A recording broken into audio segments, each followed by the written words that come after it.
Right. Delhi CM కేజ్రీవాల్కు మరోసారి సమన్లు జారీ చేసింది ఈడీ. లిక్కర్ కేసులో 9వ సమన్లు జారీ చేసింది ఈడీ.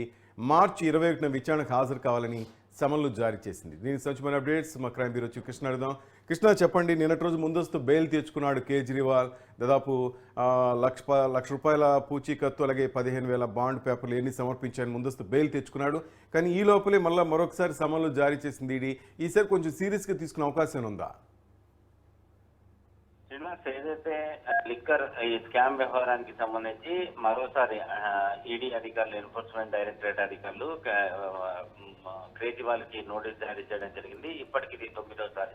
తాజాగా 8వసారి ఏదైతే నోటీస్ ఇవ్వడం జరిగిందో దాంట్లో తాను ఒక రాష్ట్రానికి ముఖ్యమంత్రి కాబట్టి విచారణ తాను హాజరు కాలేను, ఒకవేళ తన విచారణ చేయాలనుకుంటే వర్చువల్ విధానంలో తాను విచారణకు హాజరవుతానని చెప్పేసి ఆయన చెప్పడం జరిగింది, వివరణ ఇవ్వడం జరిగింది. కవిత అరెస్ట్ అయిన తర్వాత ఖచ్చితంగా 8 సార్లు కూడా నోటీస్ ఇచ్చినా తాను స్పందించలేదు కాబట్టి నెక్స్ట్ టార్గెట్ తానే అని భావించి ఖచ్చితంగా తన అరెస్ట్ తప్పదని భావించిన కేజ్రీవాల్ నిన్న రౌస్ కోర్టుకు వెళ్లి ముందస్తు బెయిల్ తీసుకున్నారు. అయితే కోర్టు కొన్ని సూచనలు చేసింటారు. ఏదైతే ఎన్ఫోర్స్మెంట్ డైరెక్టరేట్ కేసులో విచారణకు పిలిపించినప్పుడు వారికి అందుబాటులో ఉండాలి, సాక్ష్యాలను తారుమారు చేయడం, సాక్షులను ప్రభావితం చేయడం ఇలాంటి తరహా కనుక చేస్తే ఖచ్చితంగా బెయిల్ క్యాన్సిల్ అయ్యే అవకాశాలు కూడా ఉంటాయంటూ కొన్ని ఆదేశాలు కూడా జారీ చేశారు. ఈ క్రమంలోనే ఈ విచారణ వ్యవహారానికి అంశం సంబంధించి ఏదైతే కవిత ఏదైతే ఈ స్కామ్ వ్యవహారానికి అన్నిటికీ కూడా సూత్రధారిగా ఉన్న కవిత ప్రస్తుతం తమ కస్టడీలో ఉంది కాబట్టి ఆమె ఇచ్చిన 100 కోట్ల ఏదైతే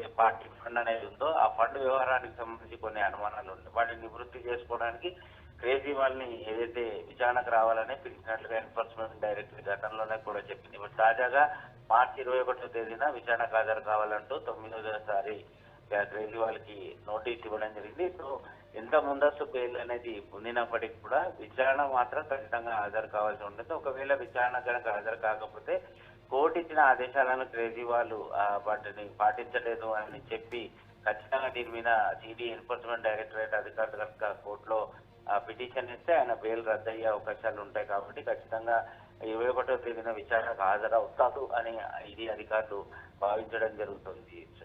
థ్యాంక్ యూ కృష్ణ.